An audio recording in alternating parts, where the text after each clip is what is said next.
and recording. All right, so now we need to wait till we get the stream up so I can get a chat window, and then we should be good to go. Sounds good. Okay. And pin my script. All right. Ooh, nice thumbnail. And mute and like and pop out chats. You know, one of these days I want to do it not in VR, just with like us and webcams. I feel like that might be kind of fun. That would just throw everybody off. They'd be like, "What are these faces?" Just like do a Right. face reveal on the year mark. Yeah.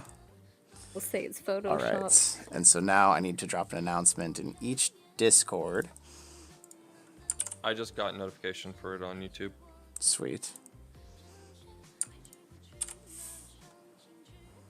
I was playing with my cam again the other day. I think I almost have it figured out. Nice. Your what? Webcam. So I can do Webcam, like, instead of streaming just like game, I could have me too, like in the corner. But I've always had problems with the audio. Almost got it though. Am I allowed to make announcements on the podcast channel? Good.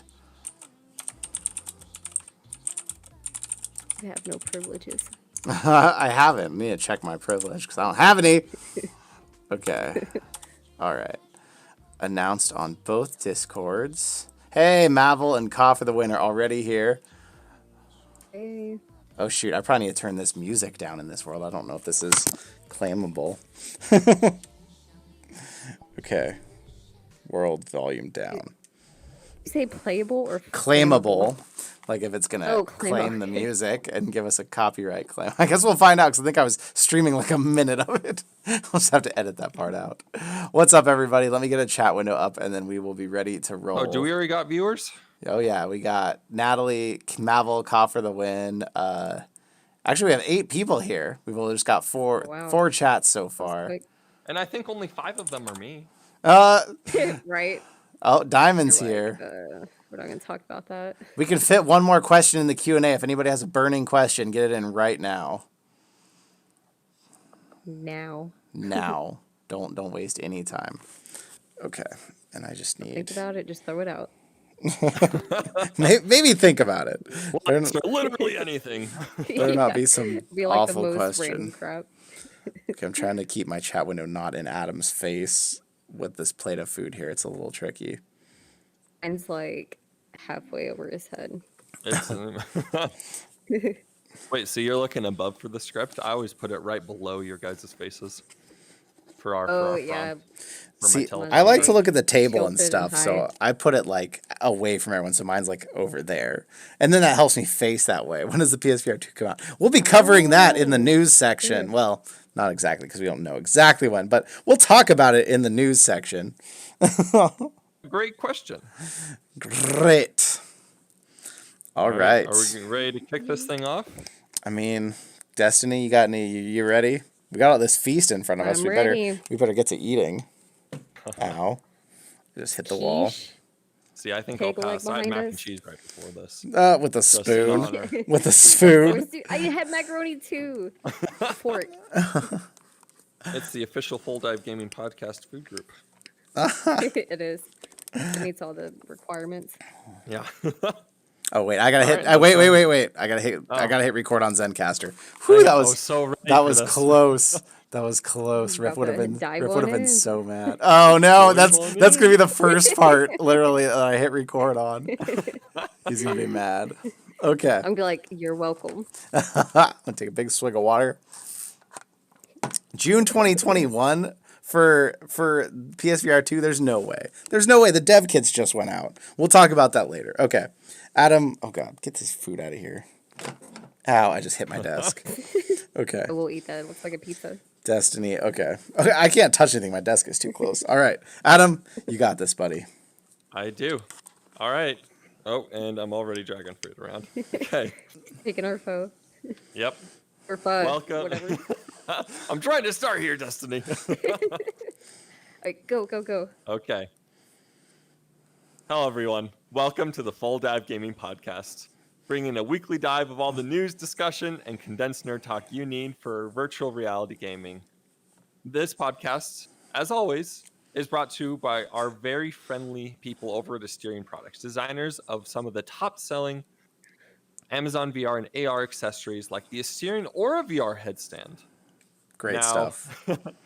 it feels good to be back. I'm Adam Charlton, the software developer who is back after a brief hiatus and is really excited to be here. Joining me today is some of the top VR personalities that, I mean, we can afford, right? Oh, there it is. Right. I'm Jay Bratt, a VR YouTuber and streamer. I'm Destiny Wheeler, entrepreneur and VR enthusiast. Our producer, Rip, broke his mic in a mad rush to get to the Jonas Brothers live event, but he's here in spirit and he might be joining us in the live chat. So feel free, if you're joining us live, to post all of your questions, comments, concerns, or really any rambling thoughts that you might have into our live chat. And who knows, we may be able to get around to answering them in our live stream right now. Boom, boom, boom. Our podcast here, we're trying to keep you up to date on everything. We're answering your questions from Discord, Patreon communities, and sometimes even our live viewership, followed by some of the latest and greatest VR news that we could find in a timely manner. And then we have the awesome opportunity to discuss some of the awesome horror games that we've had the displeasure of trying out over the last couple of months. Destiny, for some reason, keeps managing to drag me into these truly horrific games.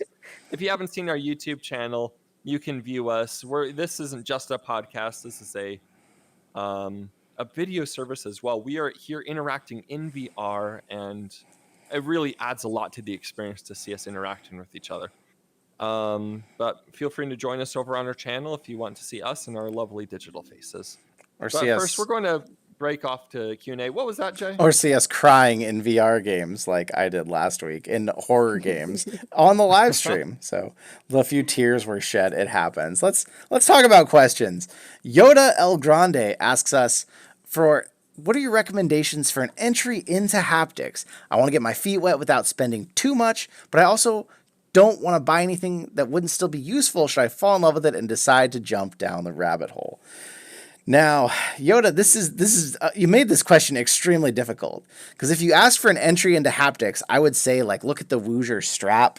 It's a strap that goes around you. It's based on audio. It's not full haptics, but it's not that expensive. You can get it for like $150. But if you want something that can also be incorporated into the future, like if you liked it, there's not really a middle ground for that yet for haptics. Like you either buy the full-on vest that has all the haptics, or you buy something like a Woozer strap or a Core FX from the old days of gaming that like turns sound into vibration and makes it. But there's not really like you can buy these vibrating wrist pads and then keep them later. Like there's not much out there in production. I've seen a lot of prototypes, but there's not really.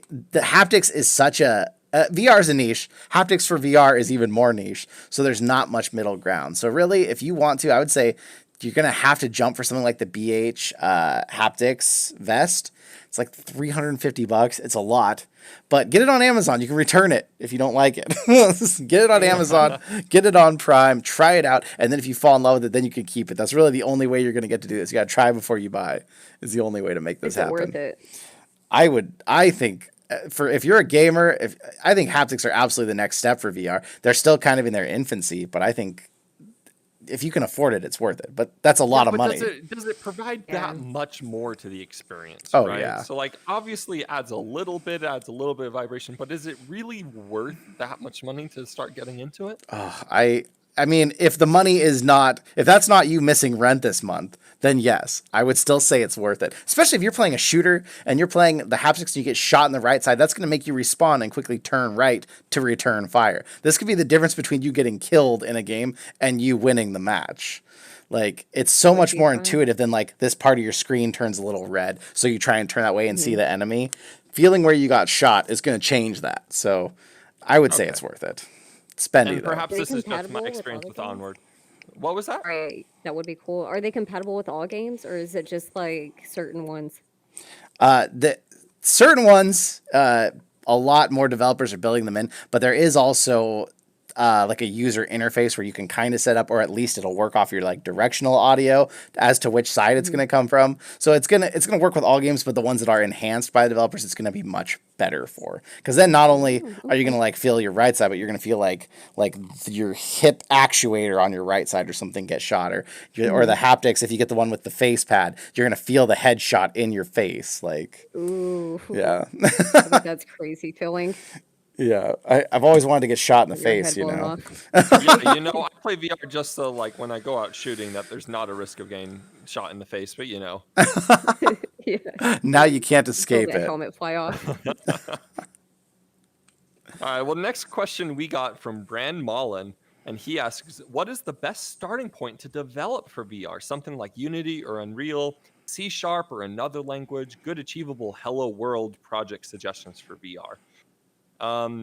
So I did experiment with developing in VR for quite some time, and I went down the Unreal rabbit hole. Now, you brought up a couple of good suggestions here. Unity versus Unreal, C# versus some other programming language. Basically, stick with Unity or Unreal. Pick one of those and just go for that. Learn that language, learn whatever it is you need to do in that engine. Unity is better for people that I feel that don't know programming, that are learning programming for the first time. Unreal is a little bit better for people that have some development experience. I used Unreal and I had an absolute blast doing things in VR. It's just so cool being able to not just, normal programming, you type out some words, you see it run, it's like, oh, look, I got the right number that I was hoping for. VR programming is so much fun because when you program something, you see it right in front of you digitally, and you can walk through your creation, and it is one of the coolest feelings in the entire world. So that's what I recommend. Awesome. Have either of you guys tried out any game dev or programming or whatever? Anything? No, not. I haven't. The Not- closest thing I've ever came to it was that game I was telling y'all about. Remember? I don't remember the name of it now. I would have to look. And I want to say it's free off of Steam, and it's like your chat meets development. It's really weird. Like it's really hard to get into, and like you're having to create everything and like do all these weird programs. But yeah, other than that, I've never messed with any of it. Yeah, no, same here. I think the most coding I've ever done is trying to figure out Minecraft Redstone, and that is not as easy as it seems like it should be. So no, I have not delved into What about the development. Taffy program? Taffy, I mean, that is just simple. Build an avatar program. It's pretty basic. Sure. Yeah. Yeah, but no, let me tell you, Minecraft Redstone, it might as well be more complicated than most programming that I've tried to figure out. I think we have time to fit in one more question. So there was a couple in the live chat. One that Ka for the win asks, do you prefer computer or console VR? So if you're the only person able to answer this. Well, I was going to say console kind of counts the Quest now because it's standalone and it's more in the realm of consoles to people than It's a really interesting point, actually. than the PC. So Destiny, what do you think? If we're talking about Quest versus straight up PC VR, definitely PC VR. Like, if I had the option to get the Index right now, I totally would, and I probably wouldn't touch my Quest hardly at all. So interesting. Adam, I mean, you don't have any of the console VR, but what do you see any exciting thing about like a one-touch turn on your VR and play it versus what you do on the PC? Well, I mean, PC Master Race, right? But no. Exactly. No, I mean, here's the thing, though, is that you can get so much more out of PC VR, but there's also such an insane learning curve that there requires a little bit of technical know-how. Like, I run PC VR, and I really do think that in the entire VR world that I am getting some of the best and most out of the VR experiences possible. However, and these guys know this very well, I also have no shortage of problems due to some of those things. It is complicated. It's hard. There's often a lot of error prone, and console games really don't have that experience because they're console games. It's designed for that marketplace where, maybe it's not like the most cutting edge technology, but it will always work. You will always get what you need out of it. And so I think it's tailored for different markets, honestly. I think that both in this day and age are very viable. Yeah, and I think that to make it to the mainstream, the console side has to get bigger because mainstream people don't want to fight with the glitch where they can't get their microphone working on their PC to play a game. So I think that console will survive all of this. And when I say console, that includes the Quest standalone, not link it to your PC. I think that side is what we need to go mainstream. That's why I'm excited for some of these new developments with console VR, because PC VR is great, but like there's rarely a time where I put it on and it just works. I always have to deal with or tweak something to get into game, and it's like, man, this is not approachable to just your average consumer. Even someone with some technical know-how isn't going to want this to be their hobby if they have to spend time troubleshooting it every time. Like the Quest, I literally can. It's the Nintendo Switch of VR. I can put it on in my living room, play a quick Beat Saber song, put it back down, and that's as quick as it needs to be if I want it to with that thing. That is nice. You see, and that's with the Quest. But if we're actually talking about like real, without a shadow of a doubt, consoles, PlayStation VR was able to do that. It hooked up to your PlayStation, which, unlike my computer, just will always work. And so you put on your VR and it just works with the games that are built in. You don't have to do any really sort of finicky setup or troubleshoot problems. And that really is the direction that VR needs to go. We have the technology. We have the cutting edge stuff. We need the polish now. And that's what we're missing. Yes. Polish. Exactly. Polish Paul. We've got some news to talk about, but if you don't mind, Adam, I'd love to tell our listeners about Asterion. Jay, I would love for you to tell our listeners about Asterion. If you've never heard of Asterion before, Asterion makes amazing VR headset stands. Basically a stand where you're going to store your virtual reality headset from now on. It's beautiful. It looks minimalistic. It's got RGB colors. It's got lighting on it that you can change those colors to match your gamer setup. It works with any headset. It's got a USB port on the side that you can charge your controllers or your Quest or your phone when you put your VR headset on, whatever you want. This thing is awesome, and you can get $5 off if you go over to AsterionProducts.com. Check the show notes, check the description if you don't know how to spell that. Use our code FULLDIVE, one word, FULLDIVE. It's going to get you $5 off any order, $19.99 or more. And Destiny, you were saying this morning you're actually going to go use this code to buy another thing from them. What are you buying? I want to get the Vertex. So the Vertex is very similar to the Aura, except for it's for your headphones. So it's awesome. They really cater to both things that a gamer might need. Yeah, just makes your whole setup just gorgeous. I have my Asterion Aura for my Oculus Rift S, and then I have an Asterion Arc for my PSVR, and then I have an Asterion Vertex holding my Razer headset like all in a row on my desk, and it's looking pretty cool. You just have your Asterion shrine set up. Pretty much. Exactly. They've organized my desk nicely. I appreciate them. They really do. And with that, guess what new headset you might be putting on there here in a couple years? Oh boy. PSVR 2 has finally been announced and confirmed by Sony. We've been waiting on it. They even for a minute there, they said some things that kind of scared us. Like it sounded like they might even back out of the industry. Thank goodness that wasn't the case. If you haven't heard about this by now, you're in VR, you might be living under a rock in VR right now. But we'll go through some of the highlights real quick. Over on the blog, they said it's confirmed. They said that, quote, our next generation VR system will be coming to PlayStation 5, enabling the ultimate entertainment experience with dramatic leaps in performance and interactivity, end quote. So that right there is saying this PS5 exclusive. This is not going to be backwards compatible PS4. This is not going to be a standalone. This is going to plug into your PS5.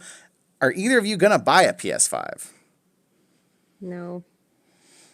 Probably not. Dang it. I'm not a console person. Well, I already have my PS5 and I can't freaking wait. They said it's going to connect to it with a single cord to simplify the setup, so no more bunch of cords, while enabling the high fidelity visual experience. That's why they're keeping it tethered and cabled. They want the best graphics on this thing. And it's even going to have a new VR controller, which is going to incorporate some of the key features that the DualSense has, which I can tell you after playing with that DualSense, unless something comes out in the meantime, this will be the VR controller.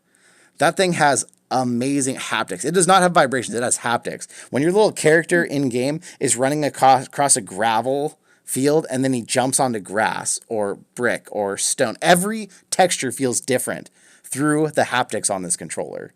This is not... And that will feel incredible. Let's talk, and I'm going to have a lot of thoughts on that. But what is about the release date? When is it going to come out so that we can get this incredible experience? It will not be launching in 2021. All we know from an interview on GQ is that the dev kits literally just got sent out. So dev kits, I mean, we're looking at, I would say maybe holidays of 2022, hopefully. So that's a little ways away. But if it's worth it, I'm okay with that still. It's got to come out. It's got to be good. It's got to be revolutionary if they want to get their name back in the front of the VR industry. But you see, with those controllers, and I think we both hit on that exact same point. These controllers are really going to make the PlayStation 2 VR one of the coolest innovations on the market right now. Because the PlayStation 5 has those adaptive triggers, right? Where it can actually prevent how much you're grabbing and make it feel differently. Well, imagine, like, I'm using index controllers here. Imagine that every finger is almost on an adaptive trigger. And so if you're grabbing something squishy, it feels squishy. If you're grabbing something hard like a rock, you can grab it and then it stops you because it's hard. And that if they do something along those lines, it will be insanely revolutionary.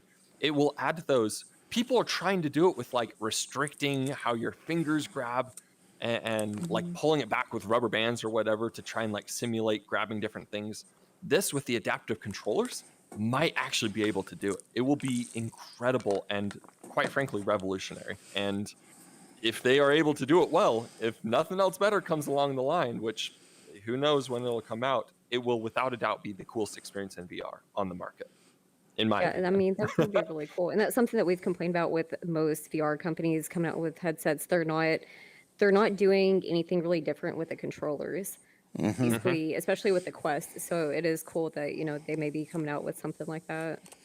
Yeah, and especially as we're all starting to expect a little more from controllers, and companies aren't really realizing that. Like Nintendo Switch, they actually kind of beat everyone with like these really interesting haptics in them. That like there's simple games on the Switch. I don't know if you were watching this, Destiny, but like one game you literally hold like a tube in your Switch controller, and you have to move this tube and count how many marbles are inside of it, and you can really easily tell from the haptics like how many marbles you feel sliding across this thing. Yeah, so I actually own that game, and I can tell you that the haptics make an insane difference. Not enough companies, not enough games are using that functionality, unfortunately.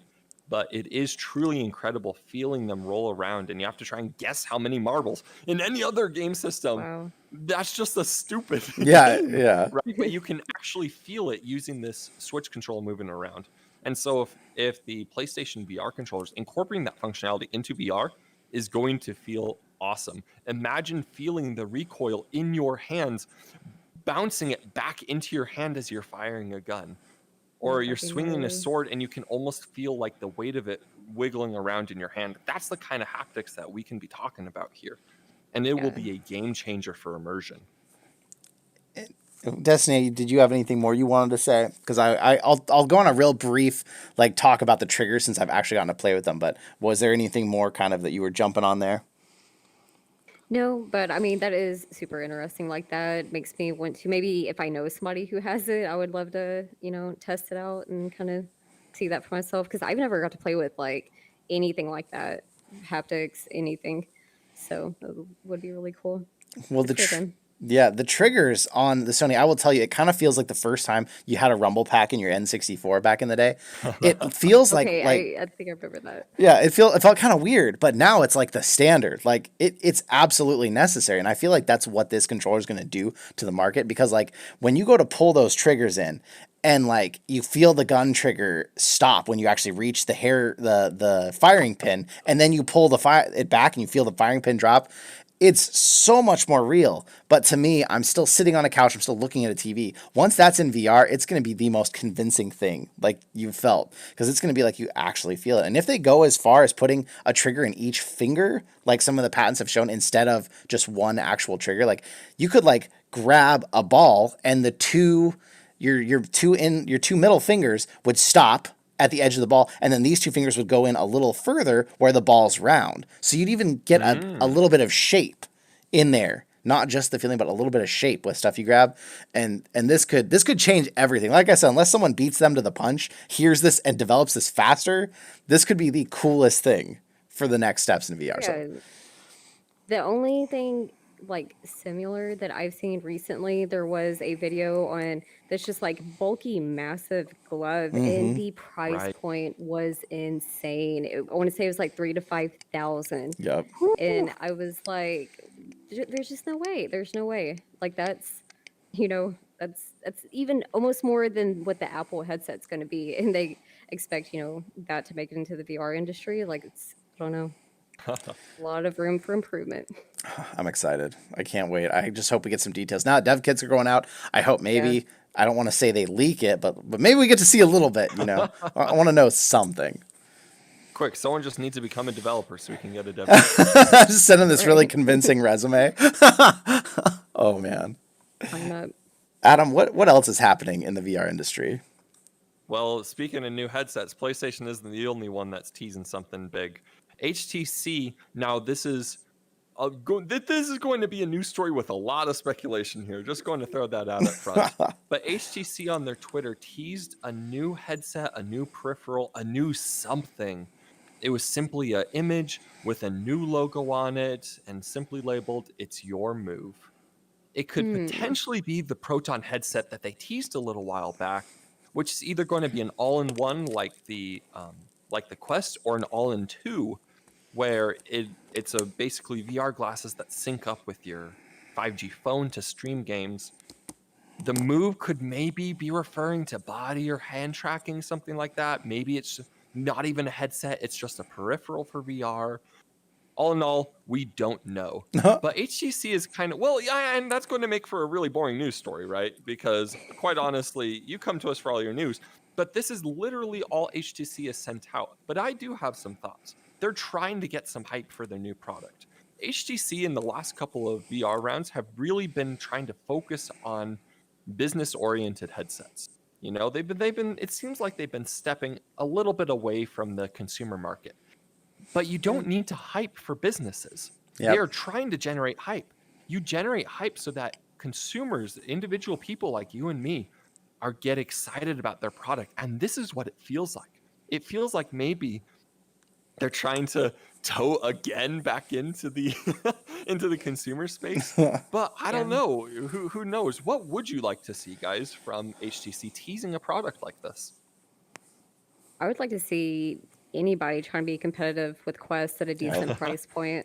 So, I mean, and that, especially with like what you're saying, how they haven't had a lot of stuff really like come out recently that's really done well on like a mass level, like that would be pretty cool. That'd be a good comeback for them, Yeah, I think that anyone, I don't care who it is, I don't care if Apple finally makes their foray, and someone needs to compete with the Quest.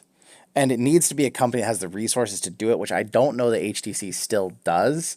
HTC also has this tendency to like come into a market, drop a revolutionary product that wins awards and is amazing, and then fall flat on their face and never make anything good again.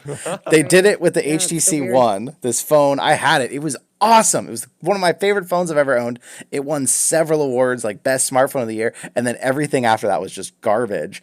And I'm hoping the Vive is not that for them. The original Vive was revolutionary. It was awesome. I hope that that wasn't like their one big thing in VR and they never make a splash again. Because I'd love to see them come back with something that's going to fight the Quest, come back with something new and exciting. But everything they've dropped since has all seemed overpriced and underpowered. So I'm not as excited because I'm worried about that from this, but I really hope it's something good. I don't know what it could be, but man, please, HTC, don't let us down again. Right. Just bring it. So again, we don't have too many details. That's literally all that we know about the headset. We know that they are working indeed on a new headset called the Proton. Whether or not this is it is up for debate. Personally, I don't think so. I think that the Proton headset is still at least a year or two away. But it's your move label. That's the killer here. Why would they put that? It's your move doesn't really seem like something that you would normally associate with VR. I mean, obviously there's movement and things like that, but What do you think it could mean? I hope it's something we haven't heard of yet or something new. Because I mean, other companies are already dropping full body trackers for lower prices. We saw Catwalk, the company that makes the VR treadmills, dropping some stuff like that. So like, if they're hyping this up and it's just some really nice streamlined body trackers, there's no point to hype that up. I'm hoping this is something that I like haven't even thought of. If they're gonna come back and make something good, I want to see something new and exciting, not just a better version of what we have. So maybe I'm expecting too much, but HTC's done it before; they can do it again. What if they're trying to punk out Facebook? What if they are going to come out with a headset that's kind of like Quest, but it doesn't have to be linked to a social media account or lockdown or anything? So they're kind of like see or move, like drop the mic. Oh, I see. That's an interesting thought there. It does kind of seem like that kind of like combative toying with someone, but the question is who are they saying it to? You know, right? Definitely Apple. Right. Yes. Yeah, we'll see. What were you saying, Apple? You know, I can't remember, so obviously must not have been important. So, but with that, we'll give you guys more information as it becomes available. For now, though, let's move on to our next news piece. Jay, what do you got for us? So, PlayStation VR is finally getting more and more good news again. Doom 3 is coming to PSVR later this month, in March. The game is developed for PS4. It features backwards compatibility with PS5, and it's supposed to launch March 29th exclusively to PSVR. It's going to have aim controller support, which if you have heard the podcast before, you know I played Doom VFR, and the aim controller was the only way to play it. That's the gun-shaped controller that has 2 joysticks on it so that you can move freely but also aim your gun. It's going to include the original's expansions, the Lost Mission, Resurrection Evil. I never played Doom 3 at all, so I'm super stoked for the first time to be in VR. But of course, this may not be coming to other headsets. We don't know for sure, but it won't. At least it won't at first. This could be a time thing, but it looks like just us PSVR owners are going to get to enjoy Doom 3 this way. If you're on PC or Quest, though, you might have played a modded version already in VR. But for PSVR fans, this is huge. It's another good game.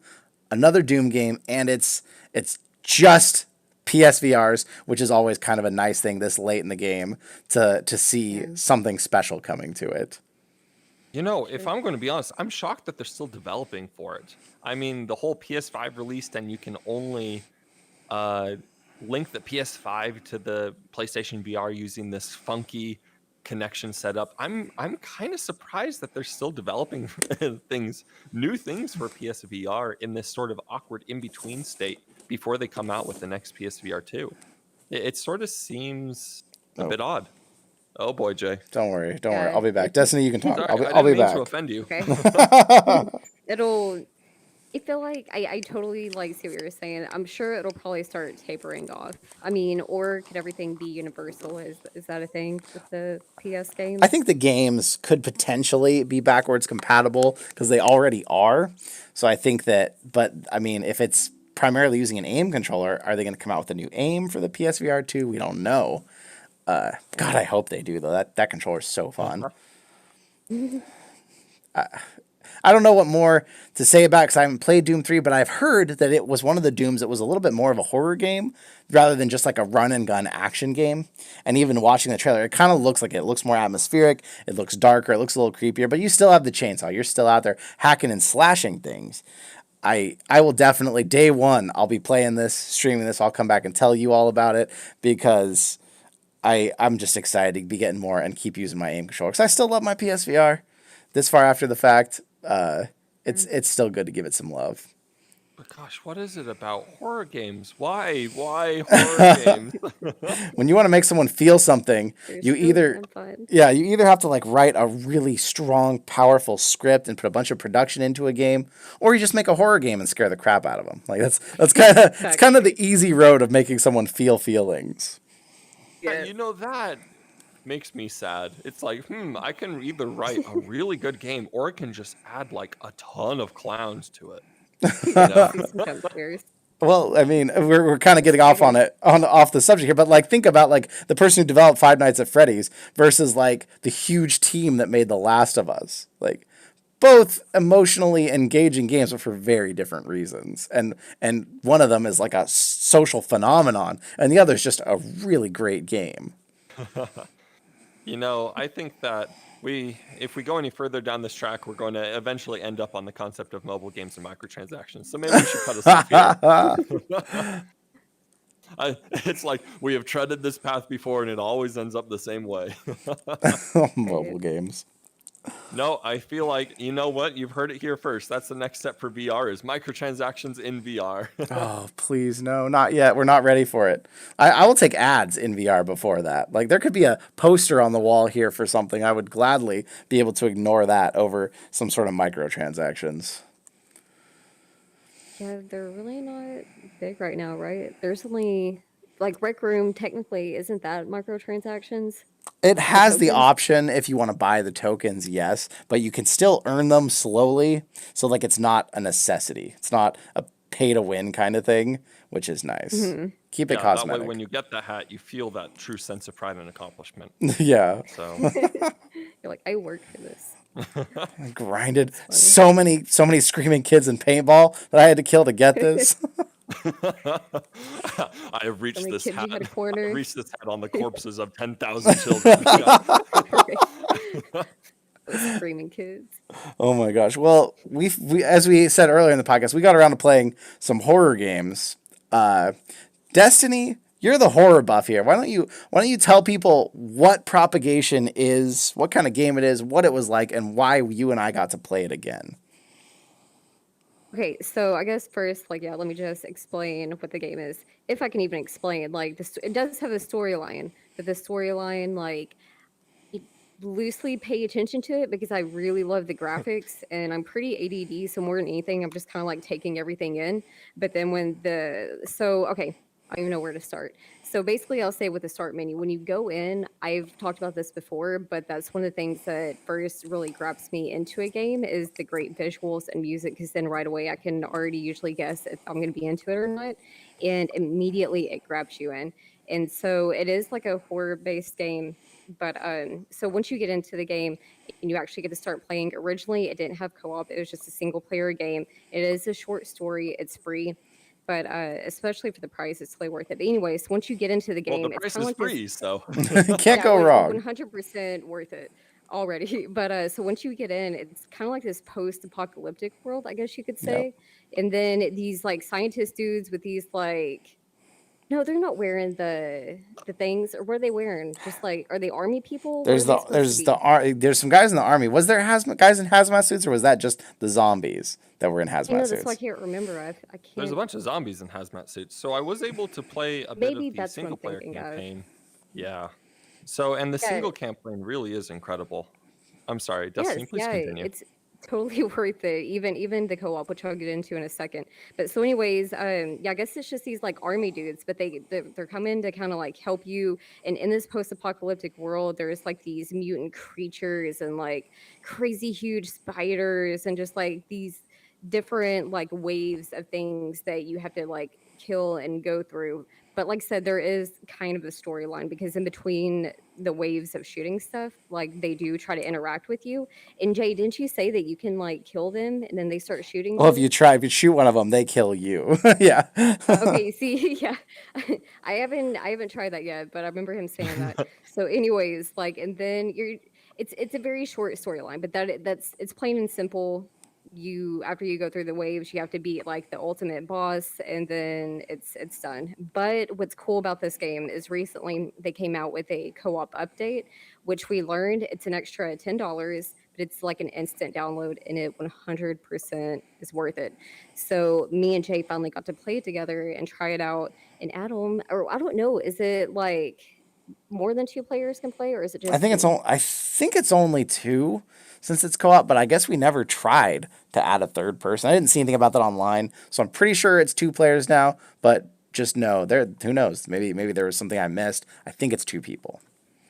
I Okay, Adam, now we was need it you the to be the same test game? person. So I did play the single player campaign. Is the co-op campaign the exact same experience as a single player game? Hmm. Yeah, just with another person, right? Yeah, but they made the enemies much harder, so it's much more terrible because you have so many more bullets you have to unload into them to stop them.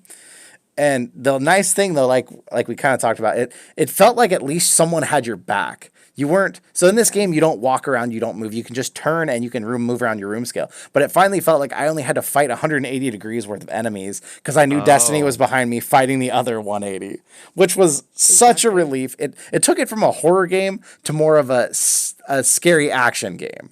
When it's two people, where when it's just you, it's straight horror. Playing that game alone was one of the worst experiences of my life as far as how scared I was. The spiders. Yeah, the spiders. Yeah, because that is one of the things though that some might say made the Propagation VR such a good horror game is that it was full 180 degrees of enemies. 360, and you didn't know which enemies. 360. You know, I really need to study math a bit more, I think. Because you needed to be aware of every single angle enemies were coming from. But now that you got someone at your back, you only had to worry about 180 degrees. Doesn't that maybe remove a part of the game that made it fun? I had more fun because we were talking to each other and screaming together. I had more fun and was less afraid playing it with someone. This game, if you can't play it alone, you could probably get through this with a friend. Is why it makes it more approachable.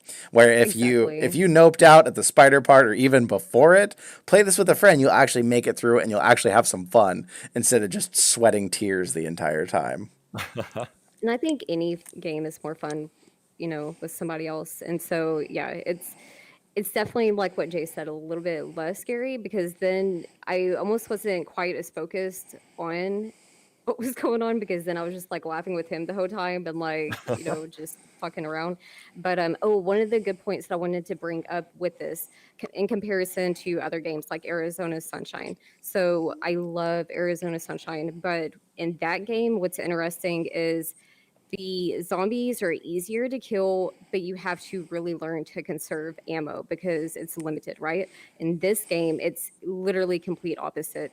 The people that you're killing or the objects that you're killing are way harder, but you have unlimited ammo. You still have to change it out, which is, hard, but you are not gonna like run out. You're not given like 2 clips and you're done.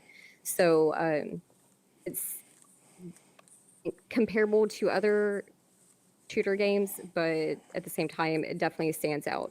And like I said, it's literally, there's so many things about the game that I appreciate. The price point, the sound, the graphics, all of it. Like it's so worth it. My only complaint is that it is so short. It would be nice to, see it extended one day. Yeah. Okay, but such a short campaign. We got that $10 price point for the VR. What do you guys think? Is it worth it for that $10 entry into this VR experience? So that's only for the co-op. I think so. I think the $10, even the one time I played it, was worth playing that with you, honestly. If I never played it again, I wouldn't regret paying that $10 because it was just so fun to be with someone else and go through that experience again. And now, honestly, I look back at that game and think about how fun it was rather than before this experience. I just always thought about how terrifying and awful it was. So, like, it's changed the game in my mind, too. It was worth it. There is a few things we didn't say that there is some nuance of kind of strategy or gameplay that, so like, yes, you're unlimited ammo, but your pistol has a flashlight and your shotgun doesn't. Those are your 2 weapons. And you're reloading. You have to reload them still. So you're trying not to waste your bullets because the reloading can take time, especially with the shotgun, because you reload that thing 1 shell at a time. And so it's like a real shotgun. It's terrifying, but it definitely, they built this game in such a way that it really gets in your head. And the Rift S does not have the best directional sound, and still, I felt like I heard these spiders crawling on my body when they would get on me. Like, they somehow engineered the sound in this game so well that it is just something else. They do. Oh, and you get to punch the things too. Oh, yeah. So that's another cool thing. Yeah, you actually, it almost, when you're in co-op, it's almost better to punch stuff because it still seems like it's as strong as it was originally, where your bullets just seem like they are not nearly as strong. So, like, I was doing a lot of punching. Just clear some space. All right. Yeah. So, when in co-op, just become Rocky Balboa and you'll just breeze through the campaign. Easy. Until you get to the spiders that you can't reach them. So, yeah, not everything gets close enough to punch, but if you can punch it, punch it. Save yourself a few bullets. Yeah, Adam, would you consider playing the entire thing again with one of us now that there's co-op? Oh gosh. So that first experience was one of the most dreaded experiences of my life. But hearing your guys' recommendation that it becomes a lot better in VR, honestly, I think I would consider it. Okay. You Okay. should. I'm gonna hold you to that. Oh, please It's gonna. don't. It's But gonna. anyway, let's move right on to the next game. We've all probably spent more on worse shit than Oh, $10 yeah. on that game. It's so worth it. So just do it. Well, since horror Well, games, before I can make any promises, let's jump into our next game. the horror games are the theme. So we went back into Phasmophobia. You might have even seen us watch, if you watch the channel, live stream this quite a while back. And then again, we played it some recently because there was a new update. If you haven't played Phasmophobia, you haven't seen footage of it, again, you're probably living under a rock. Because this game is not only in VR, it's out of VR. And like every big YouTuber has played this, I think, by now. You are a ghost hunting team like in those shows. You go into houses trying to identify what kind of ghost based on the evidence from the equipment you bring into the house. And if you survive and you figure out what ghost it is, you get money to get equipment to go back and do more ghost hunting. That's probably the simplest way I can explain the game to you. But Adam, as someone who's really not into horror games, tell them your experience when we all played this together. So, I would say that it is one of the strongest memories that I have of playing VR is wandering around with these two idiots in the basement of an insane asylum looking for a ghost that I know was there solely to kill me. And let me tell you, that's not one of my finer moments. But Phasmophobia is truly a unique experience among gaming. I would say flat or VR. And it tailors itself very well to VR. Oh, yeah. However, it is not an experience that I would say that I am looking forward to trying out again. But apparently there was a big enough update that it brought the two of you back into it. Where did this horrible update take you guys? It was a prison, right? Yep. I don't know if there was like a specific name for it, but it basically was a prison. And so I will say though, honestly, going into this, I thought the map was going to be as big, if not bigger, than that map that we played together, the Insane Asylum or whatever. I'm still It never going to wasn't. forgive you guys for that. Yeah, that map was just like insane. It was huge. But this one, or maybe just because I immediately had taken a right and we didn't have to go too far to find it, so maybe we just didn't go far enough. Even looking But at the grids, didn't I don't seem think it that was. big. I don't think it was as big as the asylum. So yeah. Well, I think the Yeah. asylum was just too big. There was just too much downtime of us wandering around not finding anything. Yeah. So Yeah, maybe and they that was learned with from 3 that of us. experience. Yeah. Maybe. But so I think it was a good happy medium. It wasn't too big, but there definitely was more than like if you played just one of the regular small maps like the house or something. But so I mean, it was very well made. It was well done, and it was cool. You should check it out, Adam. So what is the feel of the prison? So obviously there's the house. There's a couple different houses. I think there's a warehouse and insane asylum. So the prison. Tell me about the feel of it in comparison to some of the other maps. I think it was as creepy, if not creepier, than the asylum or the school. Because not only is it big, but it didn't feel like this was like an active prison. Like the houses, you feel like they're gone, but you're in someone's home. It feels like it's active. It's new, warm and lived in. Yeah, this prison felt like no one had been there in a while. I felt like I was in a Chernobyl or something, walking through a prison. Yeah. It's dark. It's gray. It's creepy. And also, it's a prison. Like it's just in your mind. Prison's a terrible place. It's a terrible thing. That and the asylum both, I think, are on the same level of how freaky it is to think that you're walking through this location and there's some malevolent presence in there. So was it multi-level? It is. Yep, 2 or 3. Oh, I think it was only 2. There may have been a basement that we didn't find, but it was 2 or 3. You have it feels like a lot of your typical game prisons though, like in shooters. Like you got your cell blocks, you got your office administration area. The ghost had actually shown up in one of the office areas. So there was a bunch of desks in this room, and it was in there that it showed up. But we of course were trying I was trying really hard to quickly identify it, and Destiny was trying to get me killed because that's what she does. As per the usual, I see. And then, it feels really good to know that even in the time I've been gone, nothing has changed. nothing's different. Well, then the funny thing, the ghost came out of nowhere and came after what looked like her, but then decided to chase and kill me instead. Even though it was after her and she was like across the room when this happened. So I started running. Somehow it came after me instead, and I ended up running into a corner where I couldn't get away, and it got me. It could smell your that fear. was hilarious. That's actually one of my biggest problems in the game. I forget that it's better if you be quiet once you think it's coming after you and you turn your flashlight off. I just can't. It's not in me. Like that's when I get hyped up and like so that's probably why I usually end up dying first. But in this specific round, it was super funny because I remember him saying, because I don't know, for people who haven't played, you have to, as you're gathering the evidence, you can put it in your book to help you figure out what kind of ghost it is.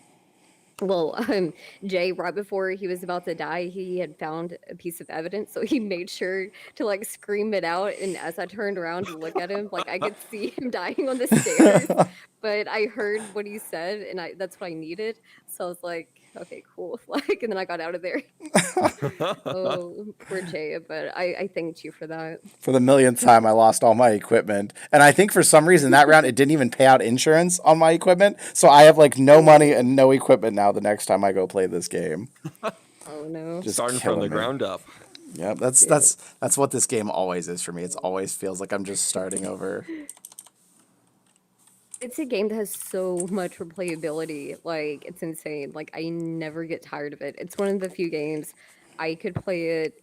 If I had to pick one game to play for months, I could easily do it and not get tired of it. Adam, how do you feel about that? Yeah. Could you play this? I'm like, I can play it maybe for 20 minutes, and then I'm like, nope, I'm done. Peace out. I love it. But see, I want everybody else to play it with me. That is the only thing.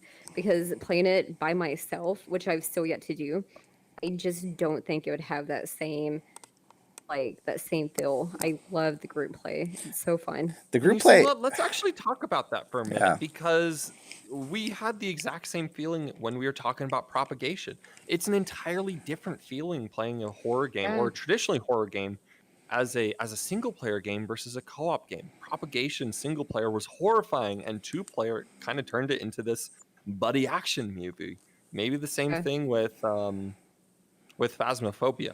I did try playing it on my own before a podcast one night a couple months ago, and I honestly could barely even get myself to walk into the house. Yeah. With Destiny the Goober walking around with a flare going, "Oh, Ghosty, where are you?" You know, it just turned into like a comedy romp almost. But exactly. But is that really a horror game at that point then? Would you prefer a single player horror game or a co-op horror player game? A horror game, you know, that they're very different experiences. I think co-op, because even just like one of my favorite PC horror games is Friday the 13th, and it's the same thing. It's it's multiplayer. It's not just a single player. It's not just one-on-one. Like, and I don't know. That's just maybe just a personal preference. But I love multiplayer games. It just adds so much more to it for me. I think for horror, you kind of need multiplayer to make it more approachable to a mass audience because it's so hard to play horror games alone. But Phasmophobia did a really smart thing in that when you die, you can still float around and you can still see what's going on, but you lose your voice chat. And so all of a sudden, you could be totally alone in this game that you had all these friends and the ghost has killed all of them. You're at the far end of the asylum. You're at least a 3-minute walk from the car. And you're now by yourself. So it does a good job of like having this sudden sheer degree of terror. But I will tell you, like the minute I'm the last one alive, I'm getting out of there as fast as I can. I am not searching for evidence. Exactly. It becomes that horror game again because you now realize all your friends are dead too. And it's just scary. So I think they kind of touch on both in the game, the way they build it, but it's so good that it's cooperative because it would be a really cool game single player, but it would not be the movement that it is without the cooperative. Okay, I but don't think so. Propagation, when it first came out, it was single player only. It was free, and I think that helped it out a lot. But that is definitively a horror experience. Yeah. Mhm. But do you think that single player in that game worked out pretty all right for it? Did that's what brought me back to the game, and that's to me what would give it the replayability. If it stayed single player, other than finishing it through to the end, I'm not sure how often I would want to, just like pick it back up. But if you have that option to play it co-op, then I would definitely, go back to it again. Co-op makes it a different experience every single time. Where single player, it's going to be the same thing. Unless you're someone who just wants to get a higher score, there's no Or speed run. replayability. Right. Yep. Or Yeah. speed. But Right. also, I if the game had been any longer, I wouldn't have finished it if it was single player. I don't think. Like I was at my limit. I was at my limit when I finished that game. So if it was a full game single player, a lot of people probably wouldn't play the game, wouldn't finish the game. It wouldn't be as well known because it was free and it was just the right length that even scared out of your mind, you might be able to finish it. So that game, I think it lended itself to being popular and liked because of those things, but you would have quickly found its fault if it was any longer than it was, I think. Yeah, but I'd go back and play it again and again co-op now with different people or even with Destiny again Exactly. and see if we could do better just because it added this level of replayability. And this is I'm about to go off on a tangent here, but I feel like VR replayability still is something that we're J tangent alert. yeah, it's something that we're still failing to land on. And I was actually thinking about this today because Nat and I were spending some time looking at old nostalgic games like GoldenEye and Banjo Kazooie and stuff from back in the day. And like, why is it that VR games aren't just adding like once you beat the game, you can go back and play the game with cheats or something like games used to do more often? Oh. Like a game played with invincibility or unlimited ammo or never reloading has more replayability. And I think about for horror games, especially, like if I could go back and play the game again with unlimited ammo and no reloading, I would play that game again and I would just destroy those sprites. They wouldn't even get close to me. Oh, that would be awesome. Like co-op is something that gives something more replayability than it would have had, just like those other things we still don't have. So co-op is so needed in the VR industry because we need replayability. It is 100%. I agree. I even Well, that's what we need to have good horror games then, or is that just games in general, not only horror I think games? games in general, because especially getting the quest, which it's been like a while now, but I noticed that right off the bat, and of course since then, like we have had a lot more multiplayer games come, but honestly not that many, especially not counting PCVR, which is one of the reasons why I love PCVR because it just gives so much more option. But for Mm. Quest itself, like it's totally lacking. it is. And you know the funny thing about I've compared the Quest to the PSVR in ways before because they actually have a lot of similarities. One of those similarities is it's pretty tied to a single ecosystem of games. Like unless you're going to hook this to your PC or pirate games, whatever, it's pretty tied to a single ecosystem that does not have a lot of good games. And when it came to the PSVR, most of the best games were first party. They were made by Sony. They were made by an affiliate of Sony. Oculus has not done a good job of that with the Quest of making great first party long full titles for it to They like did at first, showcase. though. They really did at first. Like that Echo VR was an Oculus exclusive, and it was great. And there was that other game where you're the John Wick in a garden, whatever that robot John Wick in the garden. I forget what that game is. Robo I Recall? don't know. Nah, maybe Robo Recall, but something along those lines. And that was an incredible first-person open-world game. But these are And it all just seems like Oculus. they're all pretty old. These aren't for the Quest, though. These are Oculus exclusives that never came to Quest that you're You talking are about. absolutely right. Yeah. Oh, I didn't think about that. Yeah, Quest is Yeah. really lacking. What? Yeah. What Oh, the yeah. heck? And like I said, it's gotten kind of better. Like there's been a few more come, but especially in the beginning, it was the opposite. Like no, there was like hardly anything, and so and especially before the link, I'll say that. Like you were so limited. Then you had to really mess around with like side quests if you wanted to adventure out and things like that. And then the link definitely helped. And since the popularity of the quest, they are starting, I think, to try to get on top of things and release more, multiplayer or games in general that have the good replayability. But it's just not there yet. To me, there's no comparison versus what they offer versus the other headsets. Yeah, well, and especially because a lot of people buying the Quest are buying it to play standalone wireless VR. They don't have a gaming PC. They don't have a PSVR. They're coming to it for that. Right. And outside of The Walking Dead, Saints and Sinners, and maybe like 2 other games, there is mostly experience type short games. Oh. Unless you're, there's of course some multiplayer now. Thank goodness that we finally got more multiplayer shooters on the Quest, but you are not going to find great single player long campaign experiences at all on the Quest, even still. I feel like the Saints and Sinners is really one of the only ones. And that's where Facebook did a terrible job not filling that themselves. Go ahead, Yeah, Dustin. exactly. I was just gonna say Arizona Sunshine for me, it's that game. Like if I had to pick a game on Quest that had good multiplayer, good replayability without using link or side quests, it would be Arizona. And I mean that came out a long time ago now. I remember the first day it came out and I was hooked. And since then there hasn't really been another game that's to me that's topped it. It's felt like a for full Quest. game. And what is it though? It's Yeah. 4 hours? Like that's still pretty short in the realm of games. Like that seems long on the Quest because nothing else was, but Yeah. that's still not very Exactly. long. If you buy both DLCs, you might squeeze 6 hours out of it, but that's still you've now had to get 2 more DLCs. It's not, that there is a huge hole in that market still with the Quest if you don't have the PC to hook it to or something. I agree. And we have yet another podcast that ends on the triumphant note of us bashing on Facebook. It's good to see that things are the same as always. Like you said, we've come full circle. Well, it was the week of horror. We probably should have given a quick update at the beginning of the podcast, but something that we want to do, this is a gaming podcast. We want to get in more game time. We want to talk to you about games. We even want to get to the point where we're having some of the community come play these multiplayer games with us. So we're going to be starting on a bi-weekly schedule. So every other week we're having the podcast, and that in-between week, we're playing games. We're live streaming them on the channel. We're doing it earlier and on the weekend so everybody can see it and hang out and watch it.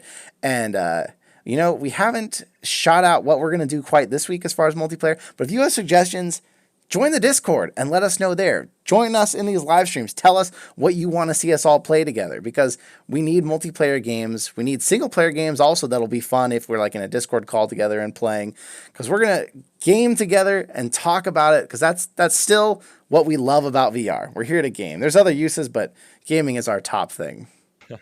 And Jay, thanks for the amazing shout out to our Discord server. We're quite active there. We love interacting with people who listen in and watch us.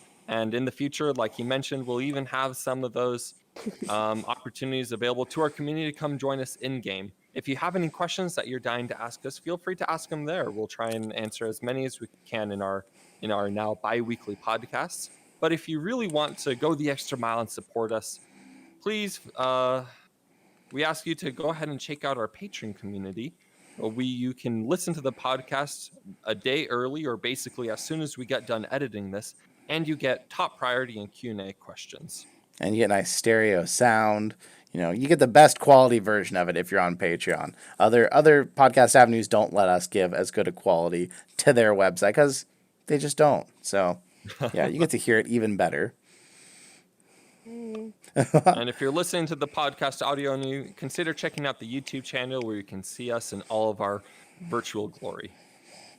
Yep, and vice versa. If we're not on a podcast platform that you listen to, let us know. Our producer, Rip, he's gotten us pretty much everywhere I can think of. But if there's some obscure podcast site you love, it's your home, and we're not on it, let us know where it is, and we're going to find a way to get on it no matter what. We're the number 4 gaming podcast in Belgium. We have a huge following in India. We will find you if you want us to, so let us know. All right, and with that, I think we are going to wrap up tonight's session. I suppose it's not tonight anymore while we're filming this for most of us, but it's night somewhere, and if you're listening live, then good night to you, dear viewer. But thanks for listening to us today, and we will see you guys next week for our gaming and in 2 weeks for our regular podcast. Woo! Take care until then. Say bye, Destiny. She did it. She did it. Aqua Rum, hello. Anyone else? Cough for the win if you're still out there. We're going to hang out here a little bit. You know, I've been talking about playing Phasma. We definitely need to get some in the community. Hit me up on the Discord. I would love to set up a time and play some Phasma with everybody. So now the podcast is over. We're in after hours, which means we can actually respond to chat. We're here for you with your questions. We can get up and move the camera around. I can get up and stretch my legs. Yeah, virtually, but it still feels better. I know I make fun of you every time, but you do have a point. I don't know why, but it just feels better to be able to move. Yeah, I'm going to get up too. I Look can't at move around too much without the wonky wag glitch. You know, maybe that would be fun. Here's one of the interesting things that you do get on a virtual podcast versus in person is that you get kind of interesting glitches where you see me, I'm kind of doing the weird walk here. What is it's happening to me too? Why is it because we're too tall for this world? What is happening? You know, this is the joys of this program that allows us to chat in VR, and you just get incredible experiences such as this. You know, I can't imagine a more immersive experience. It's like I'm really there with you guys. This is my actual gate. You know, this is just him floating around in the air. Ryan, see if you are headed out, see you, buddy. But if you're not, if you want to hang out for some of the after hours, feel free to ask us questions.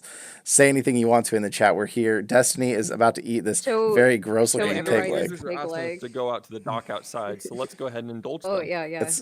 Outside we go. We're following Adam. Yeah. Oh yeah, me and my weird walk out there. He's moving. I'm doing it too. I'm moving into floating mode. I don't know what is happening. You should see y'all doing it side by side. Oh my god.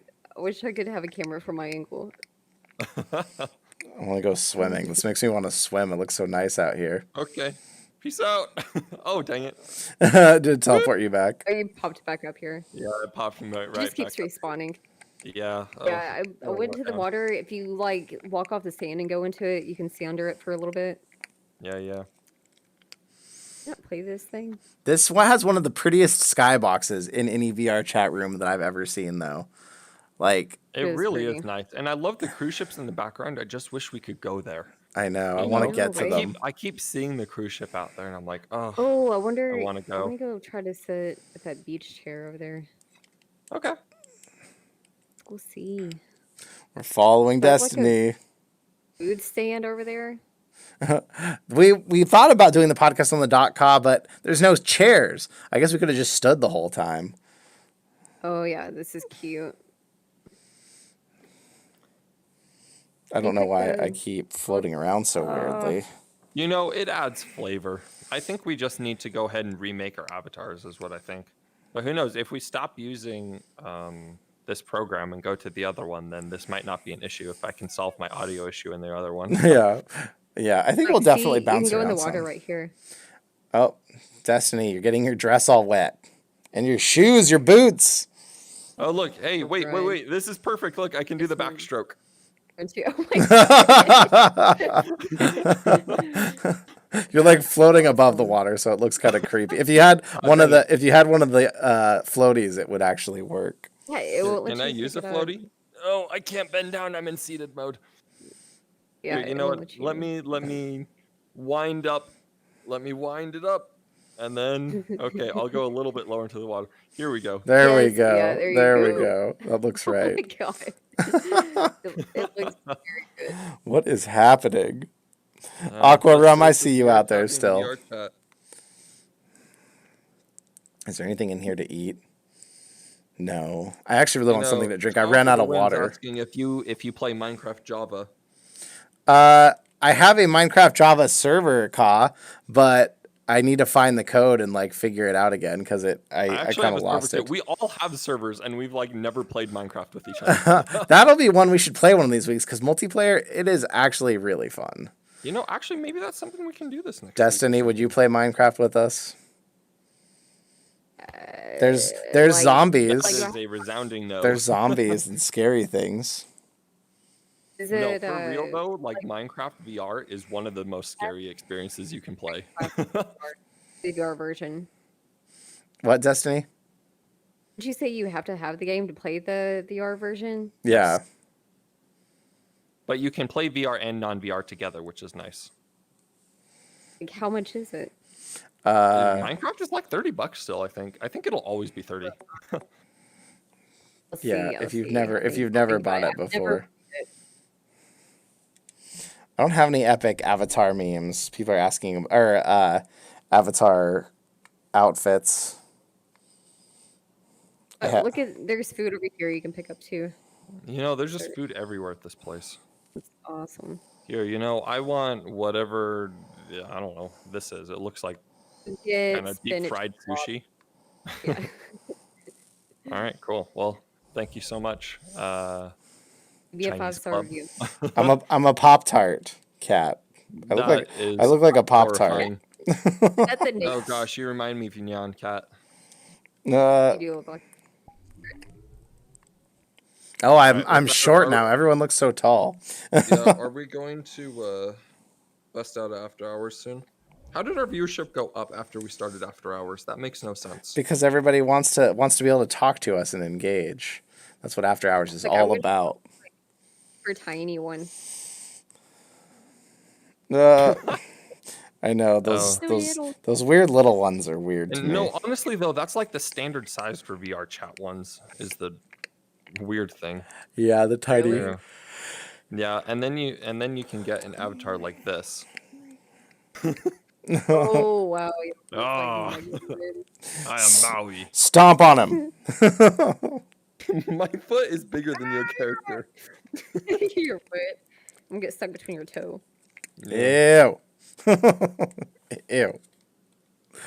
There's a nightclub down here we can go check out before your original one. Before we end after hours. We'll go to the nightclub. Yeah, we need to be careful going to that club though, Jay. No. I can't get down there. Oh, Destiny. I have trouble navigating. It's floating. Nightclub. Wait, almost did it. No, I didn't. I don't know why you can't. Is it just not open for you? Is there a shade in the way? Is there like a shader thing? A pop-up shader? Do you see this little open button right here? Oh, the bar? Yeah, it says bar. You have to open it. Oh, yeah. That's the problem. We thought about filming it down here, but there wasn't really any good seats that worked. Because even the bar chairs aren't sittable. Destiny, did you find your way down here yet? Yes. Oh, this is awesome. Oh, there you guys are. Oh, Destiny, why are you back in your other avatar? This is Destiny's old avatar. Remember these days? Oh, the good old days when we didn't have to worry about audio quality. The early days. Back when we thought that I don't know, what was that MMO game that we thought was the best? I did not think Orbis was the best. I don't think anybody thought it was the best. It was hilarious. I don't like MMOs to begin with. Yeah, MMOs are sort of in that weird bucket where everyone comes up to is like, oh yeah, MMO this, like World of Warcraft, this sucks and this sucks and this sucks. But I couldn't love it more. And I can't recommend it, and I can't ever recommend it. I want to get to that platform up there, but I can't. Oh, yeah. This isn't Rec Room. I can't climb. It would be cool if you could go up there. All right. Well, I think let's wrap up. I got to head out pretty soon. All right. Thank you so much, everyone who's still here in After Hours. We're going to go. I'm gonna get out here so I can actually click buy on the stream. But thank you for hanging out with us. And don't tell Rip, but make sure next week you dive on in. Yes, dive on in. We all should have said it at the same time. Oh, there's no way we could synchronize that. Okay, ready? Yeah, 3, 2, okay. 3, 2, 1. Dive on in. The delay. The delay makes it terrible. Okay, on go. 3, 2, 1. Dive on in. I won it. All right, I'm stopping the stream. All right, take care, guys.